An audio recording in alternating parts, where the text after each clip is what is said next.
प्रिय विद्यार्थियों, सुप्रभात।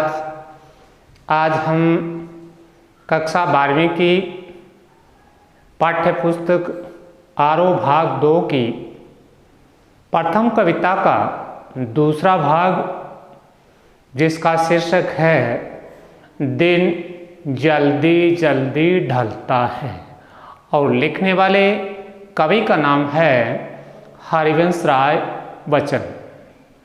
छोटी सी कविता है और इसके साथ ही छोटे छोटे इसमें 3 पद दिए गए, जिसमें कवि ने पहले पद में ये बताया है कि रास्ते चलने वाला पथिक जब मंजिल तक पहुंचता है, गंतव्य स्थान तक पहुंचने के नज़दीक होता है, तो उसके मन में ये भाव पैदा होता है कि दिन है वो जल्दी जल्दी ढलने लगता है या ढलता है। जबकि आप सभी या हम सभी ये जानते हैं कि प्रकृति की जो प्रक्रिया है वो स्वाभाविक है, उसमें कोई अंतर नहीं आता। ये मानव की सोच पर निर्भर होता है कि उसकी परिस्थिति कैसी है। हम किसी कार्य की समाप्ति पर होते हैं और समय कम होता है, तो हमें ये लगता है कि समय बहुत जल्दी चल रहा है, जबकि समय चलने की गति वही होती है। लगभग ऐसा ही इन पदों में भी है। प्रकृति का जो नियम है, वो स्वभाव है, वो अपनी प्रक्रिया के तहत स्वाभाविक प्रक्रिया होती है। लेकिन हम अपनी आतुरता के कारण, अपनी जल्दीबाजी के कारण और अपने स्वभाव के कारण उसी समय को धीरे धीरे भी कह देते हैं और उसी समय को जल्दी जल्दी भी कहते हैं। यदि हमें इंतज़ार करना पड़ता है, तब हमें ऐसा लगता है कि समय की गति बहुत धीमी है, और जब हमारे पास समय कम रहता है, तब बच्चों ऐसा लगता है कि समय है वो बहुत जल्दी जल्दी चलता है या आगे बढ़ता है। लगभग ऐसा ही चित्रण इन तो कविता के जो 3 पद हैं, इनमें हम पढ़ेंगे।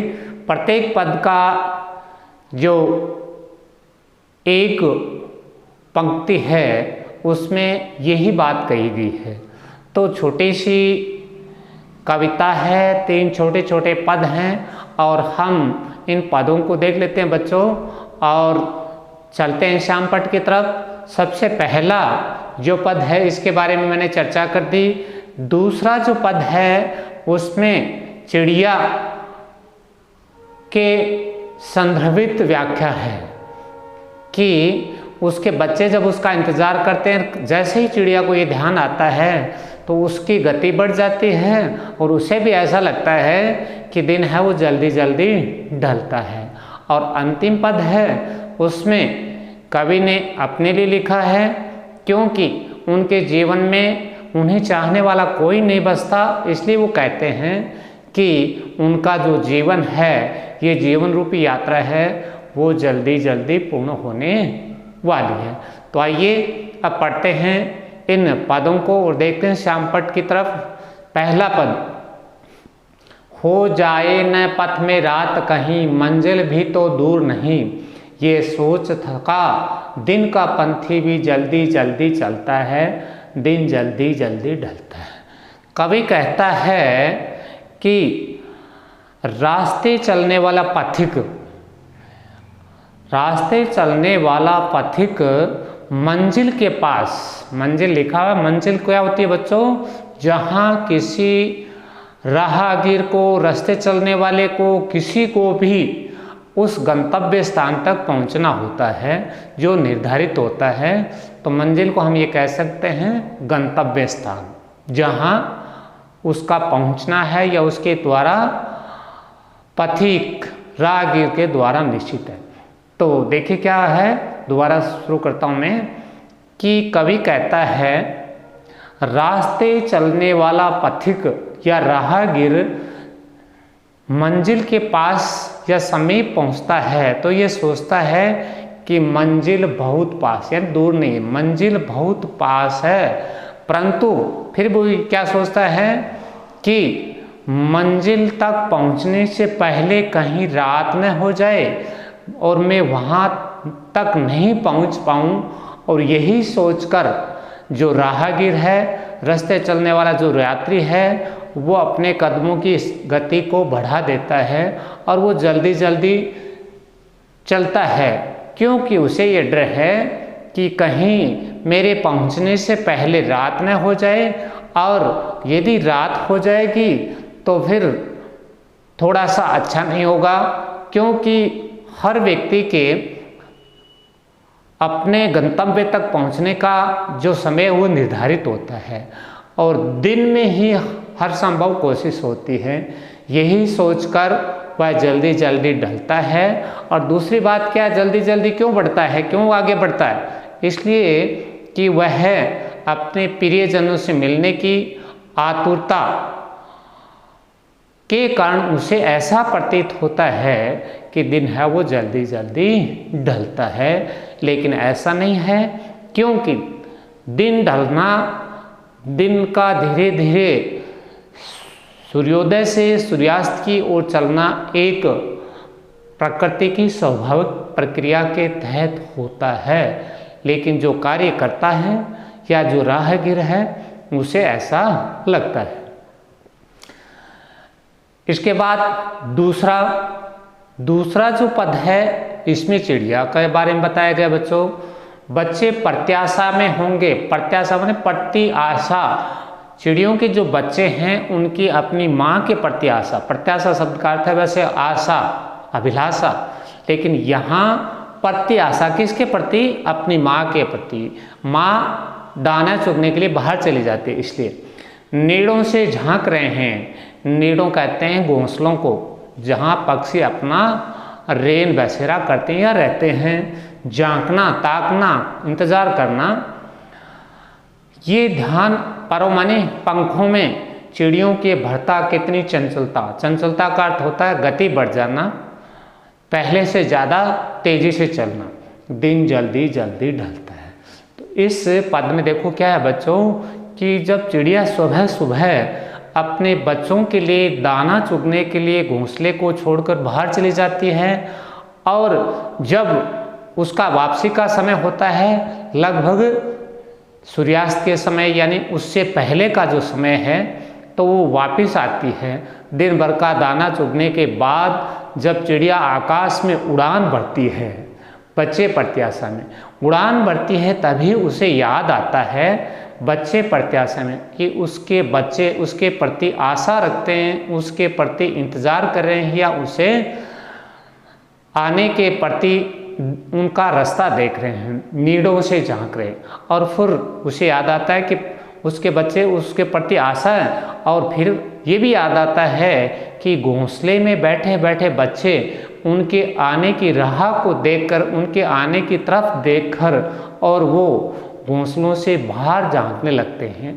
अब चिड़िया को ये डर लगता है, झांकने तक तो ठीक है, लेकिन वो भूख के कारण और मेरे प्रति बहुत आसानी के कारण कहीं वो बाहर न आ जाए, घोंसलों से बाहर न आ जाए, अन्यथा हो सकता है उन्हें कोई मार देगा। लेकिन इसी सोच से उसका दिमाग है वो बदल जाता है, और क्या है, ये ध्यान परों में जब चिड़िया को ये ध्यान आता है या ये बात याद आती है कि मेरे बच्चे घोंसलों से और झांक कर बाहर देखते हैं, जैसे ये याद आती है तो क्या करती है, पैरों में चिड़ियों में भरती है।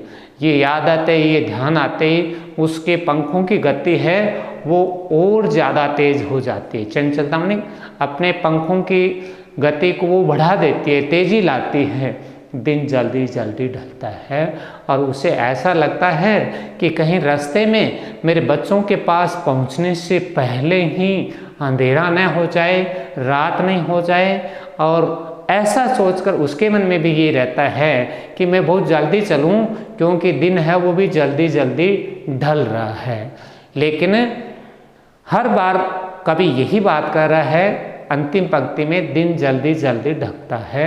हर पथिक हर वो व्यक्ति जो अपने गंतव्य स्थान को शाम को पहुंचने की कोशिश करता है, उसे निश्चित रूप से ऐसा लगता है कि दिन का जो बढ़ने का ढलने का टाइम है वो बढ़ चुका है, लेकिन ऐसा नहीं है। ये मैं आपसे जोड़कर बताता हूँ। आप परीक्षा देते हैं बच्चों, परीक्षा देते वक्त आपका 3 घंटा का समय है, आप 2.5 घंटे तक अपने मन के अनुरूप कार्य करते रहते हैं, लेकिन आधा घंटा होता तब ऐसा लगता है कि अब ये टाइम तो बहुत जल्दी चल रहा है, और आप लिखने की स्पीड बढ़ा देते हैं, मन के सोचने की गति बढ़ा देते हैं, यही सोचकर कि 3 घंटे जल्दी पूर्ण नहीं हो जाएं, अर्थात अंतिम समय के लिए कि ये जो आधा घंटा है वो जल्दी जल्दी बढ़ता है। ठीक जैसे हमारी मानसिकता है वैसा ही हमें समय लगता है। ठीक उसी प्रकार यहाँ चिड़िया को भी पहले जो पद है उसमें पथिक को भी ऐसा ही लगता है, लेकिन प्रकृति का जो नियम है वो अपनी स्वाभाविक प्रक्रिया से चलता है। अब देखते हैं तीसरा पद, जिसमें कवि क्या कहता है, मुझसे मिलने को कौन विकुल, विकल का मतलब व्याकुल, मैं हूँ किसके हित चंचल, के वास्ते, या हित करता है के भलाई के लिए। ये प्रश्न स्थिल माने धीमा कर देना, ढीला पड़ जाना, पद माने पैरिया कदम होता है, बढ़ता, उर माने हृदय होता है, बहुत बार पढ़ चुके हैं बच्चों, और विहलता कहते हैं आतुरता को और व्याकुलता को। दिन जल्दी जल्दी ढलता है। इस पद में देखिए कवि कहता है कि मेरा इस दुनिया में कोई नहीं है जो मेरा इंतजार करे, क्योंकि कवि की पत्नी का देहावसान हो जाए, यानी मृत्यु हो चुकी है, इसलिए कहते हैं मुझसे मिलने को कौन विकल। आगे प्रश्नवाचक चिन्ह है, इसलिए इसमें प्रश्नालंकार भी है। कवि कहता है कि इस दुनिया में उसका कोई नहीं है, या इस संसार में उसका कोई नहीं है, इसलिए मेरे से मिलने के लिए कोई आतुर नहीं है, कोई व्याकुल नहीं है। कहने का मतलब घर पर मेरा कोई इंतजार नहीं कर रहा, जैसा कि पीछे के 2 पदों में हमने देखा। मैं हूँ किसके हित चंचल। अब कवि कहता है जब घर में उसका कोई इंतजार करने वाला नहीं है, जब घर में उसका कोई प्रेमी नहीं है, जब घर में उसके स्नेह या प्रेम अनुराग को देने वाला कोई नहीं है, इसीलिए कहता है कि मैं किसकी भलाई के लिए, किसके वास्ते और चंचल अपने पैरों की गति बढ़ाऊं, या कदमों की जो पदचाप है उनको जल्दी जल्दी आगे बढ़ाऊं। फिर क्या कहता है, ये प्रश्न जब ये कवि के मन में ये बात आती है कि उसे चाहने वाला घर में कोई नहीं है, किसकी भलाई के लिए मैं बढ़ूं, तो उसके पैरों की स्थिर गति है वो धीमी हो जाती है, पैरों के चलने की जो स्पीड है कम हो जाती है, या उनके कदम ढीले पड़ जाते हैं, भरता उर में हृदय। और फिर कवि कहता है कि मैं किसके लिए अपने हृदय में, अपने मन में और आतुरता रखूं, व्याकुलता रखूं, क्योंकि मुझे चाहने वाला कोई नहीं है। फिर कवि कहता है तो मैं किसके लिए फिर व्याकुल हूँ, किसके लिए आतुरता अपनी बढ़ाऊँ। ऐसा सोचकर कवि क्या हो जाता है, उदास और निराश हो जाता है। क्यों? क्योंकि उसे प्रेम या स्नेह देने वाला कोई नहीं है। लेकिन ये कहता है बर्ताव में विरलता। लेकिन कवि यहाँ एक बात और कहता है, बिना प्रेम के, बिना स्नेह के, बिना अनुराग के दिन है वो जल्दी जल्दी ढलता हुआ नहीं लगता। जहाँ प्रेम है, जहाँ चाहत है, जहाँ कोई उसका इंतज़ार करता है, उसी चीज़ के लिए, उसी के लिए कोई व्याकुल और आतुर होता है। कवि कहता है तो मैं किसके लिए व्याकुल और आतुर हूँ, ये सोचकर कवि है वो निराश और उदास हो जाता है। और अंतिम पंक्ति है, दिन जल्दी जल्दी ढलता है। कवि निराश उदास होने के बाद कवि को ऐसा लगता है कि उसकी जीवन रूपी यात्रा, उसका जीवन रूपी यात्रा या जीवन है वो धीरे धीरे नहीं, जल्दी जल्दी ढलने वाला है। तो ये 3 पद थे। अब इसमें आप विशेष में क्या लिखेंगे बच्चों? तीनों में आप सीधा लिख सकते हैं, भाषा सरल, सहज, भावानुकूल है। इसके अलावा आप देखिए प्रत्येक में जल्दी जल्दी आ रहा है, तो हर पद में पुनरुक्ति प्लस अलंकार है, और आपका अनुप्रास अलंकार सब में होता है। पहला जो पद है इसमें दिन जल्दी जल्दी ढलता है, दिन रूपी यात्री के लिए लिखा है, इसमें मानवीकरण अलंकार है।